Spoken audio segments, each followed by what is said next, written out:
If you are thinking about designing a really good anonymous communication protocol, I have bad news for you. The news is that anonymity always comes with a cost. And to see why, let's have a look at how anonymous communication protocols. Where is the clicker? Let's have a look at how anonymous communication protocols work. So suppose Alice is a whistleblower in a company and she wants to make some company documents public because the company is doing something wrong. And that's why she wants to send the documents to Eve, who works for a news agency. But she doesn't want anyone in the internet or even Eve to know her identity, because probably Eve is paid by Donald Trump secretly. That's why she wants to hide under the traffic of a set of users and to protect her identity. And that's why she wants to use some anonymous communication networks. A simple way would be rerouting the message through several servers. So Alice uses server 1, 2, and 3 to reroute her message to Eve. And so Eve only knows that server 3 sent the message, but doesn't know the actual identity of Alice. By the way, this is a technique used by Tor as well. However, suppose server 1 and server 3 are malicious, is controlled by the adversary. Then they can do a lot of things, like they can compare the incoming traffic and outgoing traffic pattern, and or they can check the timing of the incoming traffic or outgoing traffic and know that Alice is the sender of the message. And how do you prevent that from happening? So for that, what you can do, server 1 can wait for several messages. When server 1 receives at least a threshold number of messages, then only server 1 forwards those messages to server 2, and so on. So in this case, Alice can hide among all those messages because server 1 is waiting for the threshold number of messages. However, since server 1 is waiting for the messages, it introduces some latency overhead. And to avoid those latency overhead, what the protocol can do, the protocol can instruct the user to send dummy messages when they don't have actual messages. And that in turn increases bandwidth overhead. So now we are faced with a trilemma. So you have either you can go for anonymity or latency, or anonymity or bandwidth overhead, or you lose anonymity. So this question is asked by the communities for since many years. Can we achieve strong anonymity without introducing large latency or bandwidth overhead? And in our work, and also we are going to, in our work we prove, or we are going to argue in the next few minutes of the talk, that when we want to limit the latency overhead or bandwidth overhead under some constant insecurity over parameter eta, we cannot achieve strong anonymity. We have to introduce some latency overhead or bandwidth overhead to actually achieve strong anonymity. Now the next question is, how much latency or bandwidth overhead should we introduce? What should be a good trade-off between the latency or bandwidth overhead? For example, given a limit on latency overhead, what is the minimum bandwidth overhead that we need to achieve strong anonymity, and vice versa? Also, further in the line, we want to answer the question, given a limit on latency and bandwidth overhead, what is the best anonymity that a protocol can achieve? For example, if we don't want strong anonymity, we are happy with weaker anonymity, but we want efficiency, then we want to know, given the latency and bandwidth overhead, how much anonymity we can achieve. Probably you're already thinking what exactly meant by strong anonymity. So let's try to formally define that. In this talk, I'm going to focus on sender anonymity, but in our paper, we also derive results for recipient anonymity. We borrow the definitions from ANOVA framework. It's an indistinguishability-based definition, where Alice or Bob send a challenge message, and the adversary Eve has to determine or identify who actually sent the challenge message. Also, you can look at the network traffic and all. And the adversary loses if the probability that the adversary guesses the challenge user correctly is less than the probability that the adversary guesses the challenge user wrongly, and plus some buffer delta. And then we say the protocol achieves anonymity limited to delta. And if delta is negligible in security parameter eta, then we are saying the protocol achieves strong anonymity. Now let's look at how we measure bandwidth and latency overhead. So in our work, we measure time in terms of rounds. So latency overhead is the number of rounds a message can be delayed by the protocol before being delivered. So since everything is happening in round, in this example, Alice wants to send a message to Eve, and there are 3 intermediate servers in the way. So she has to the message has to take 3 extra hops to reach Eve. So we are saying the latency overhead is 3. And suppose in each round, the protocol adds 2 noise messages. Then we are saying the bandwidth overhead is 2 over n, where n is the total number of users.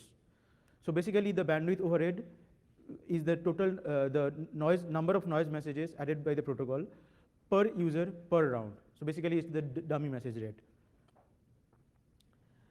Now let's give you an idea how easily anonymity can be broken. Let's construct a simple adversary against anonymous communication protocols. In this, for this simple adversary is we are considering global passive adversary, and this adversary can observe all the links, and the recipient is also compromised, and it looks at the path, all the paths that messages travel through. So and it check reachability, like is this possible for this user to send this message? And remember, we are talking about indistinguishability games. So in this case, Alice and Bob, the messages from Alice and Bob travels through completely disjoint paths. So the adversary can easily identify which message is sent by Alice and which message is sent by Bob. However, if there is a link between 4 and 2, then the adversary is confused. Also, we are considering a simple adversary which doesn't calculate probability that which path can be more probable.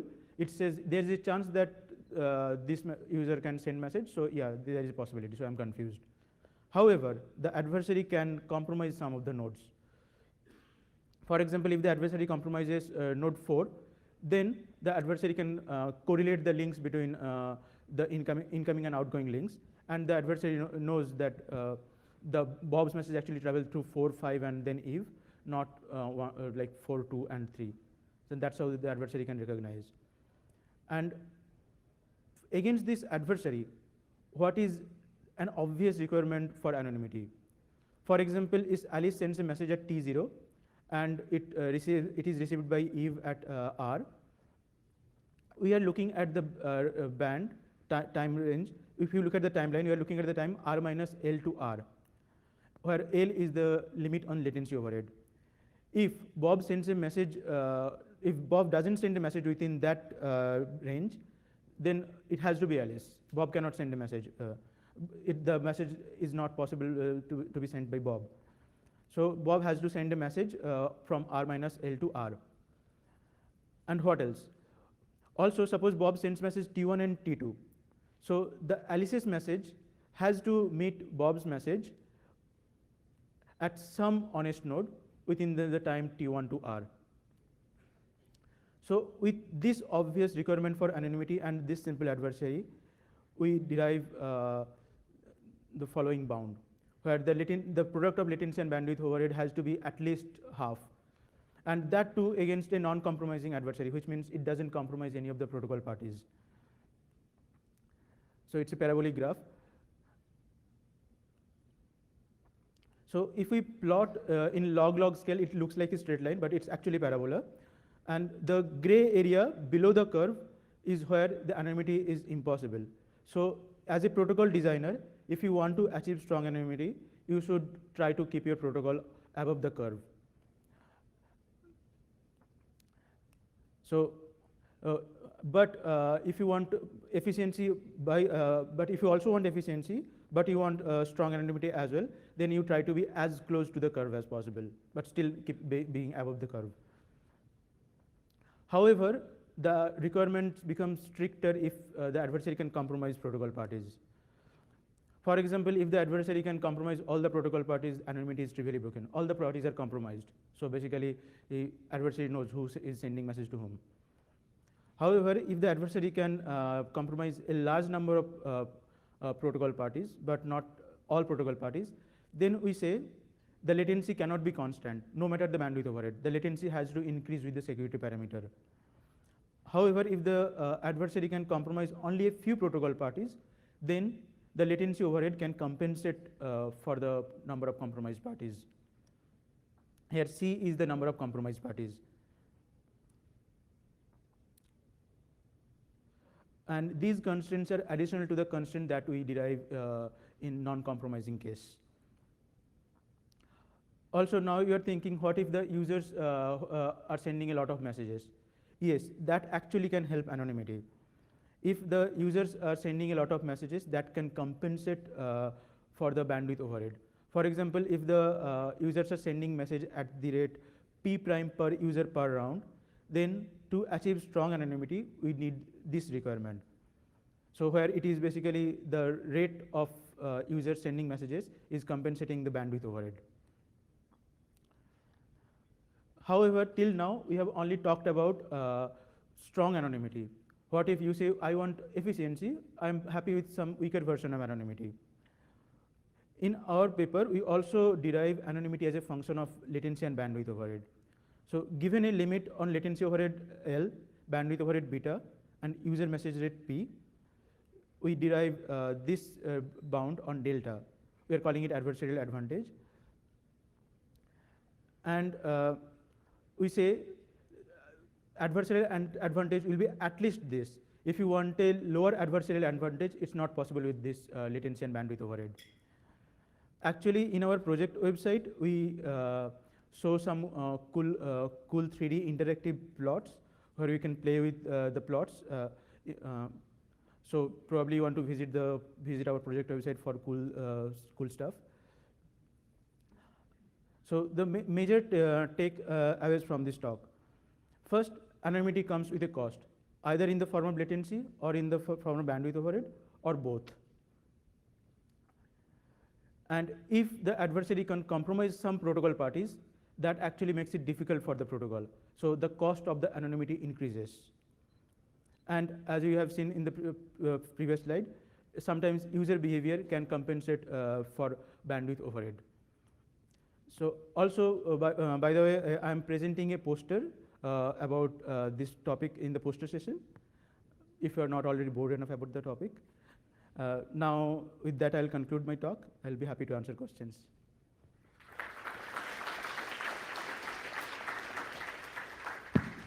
So please come, ask your questions. A question from me. I really like your graph and how you put the existent systems in the light of your framework. But now, how can we use your framework to improve these systems? Can this be used to optimize our design, either for creating a new system or to improve a system such as Tor that fares very badly according to your framework? Can we use your framework, your formal definitions, to find out what is the best way of protecting these networks? In our work, we do, in the paper, we do describe an ideal protocol, but that's in the ideal world. We are still working on how do we actually model a real protocol from that ideal protocol. But yeah, we do indicate that if a protocol wants to achieve some amount of anonymity, what should be the at least latency and bandwidth overhead. So the protocol designer should start from thinking that I want this much anonymity, so I cannot go below this latency and bandwidth overhead. So I have to start from this. That is the current paper indicates. That is the current paper. Yeah, that is what the current paper indicates. Okay. Does that answer your question? Yeah, thank you. Questions? Please state name and affiliation. Hi, I'm Matt Van Gundy, Cisco. I enjoyed your talk. So we know that already that Tor isn't secure if you have a globally passive adversary. Could you comment on why you chose a globally passive adversary and whether or not you considered more limited adversaries as well? Can you repeat your question? Can you comment on why you chose a global passive adversary for your analysis and whether or not you also considered more limited adversary models? Even if you don't have a globally passive adversary, still Tor can be insecure. The main idea is that the entry node and exit node has to be compromised. So you don't always require a globally passive adversary. You don't always require a global adversary. Even limited adversaries can attack Tor. So we don't know how limited can we go. That's a difficult question to answer. Does that answer your question? Yeah, somewhat, but also, were you choosing a global passive adversary in order to, like, basically have a very strong assumption for the strong anonymity analysis? I don't really. Maybe we can discuss it offline. Yeah, sure. Vincent Cheval, INRIA.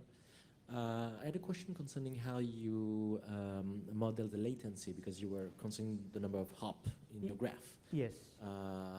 But from the point of view of the attacker, you know, the one just, he looks only one node, can he seize the latency, you know, how many hops a message needed to arrive at its point? Yes, the attacker can see all the links between all the servers and users. Yeah, but when you say he can see all the links, does it mean that he has the knowledge of the complete graph, like in Thor? Yes, he has the knowledge of the complete graph. Or can he see all the traffic within those servers? He can see that there is some traffic between server 1 and server 2, but he cannot see the content of the traffic. Okay, but in that case, how do you take into account that even that messages does not start at the same time? Alice and Bob can send different message. You know, it's continuous process. So even if you see, can you link one message to another, one message from another in different server? Yes, if the Alice and Bob, the messages from Alice and Bob take completely disjoint paths. It's an obvious recognition that which message is sent by Alice and which message is sent by Bob. For path, yeah, I understand, but for the time delay, I'm not sure. Because time delay is fast. Okay, no, that's fine. Okay, if you have further question, you can take that offline. Yeah. Hi, this is Robert Licho from MIT Lincoln Lab. Very interesting talk.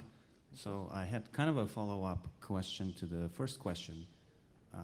So have you at all looked at the cost of the actual number, in terms of the actual number of nodes that you may need to have in the network to use and achieve certain anonymity guarantees, and if this somehow could relate to the cost of the attacker?